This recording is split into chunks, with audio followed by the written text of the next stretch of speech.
বললেন, ও মা, আমার কাছে কিছু খাদ্য আছে, এই খাদ্যগুলো কি আপনি গ্রহণ করবেন নাকি?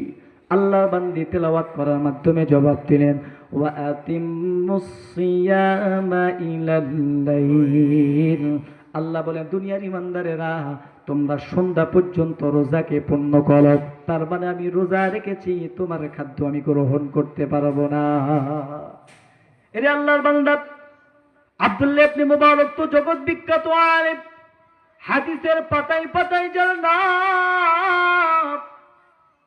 এবার তিনি মাসআলার আদলে কথা বলতেছেন, মা, লাইসা হাদা শাহরু রমাদান, ও মা, এটা তো রমজান মাস না, তাহলে আপনি কিসের রোজা রেখেছেন?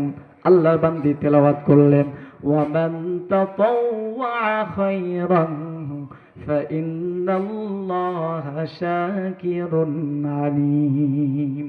আমি নফল রোজা রেখেছি। আল্লাহর বান্দা প্রশ্ন করলেন, মারিফ, সফর অবস্থায় রোজা না রাখার বৈধতা তো আল্লাহ তাআলা দিয়েছেন।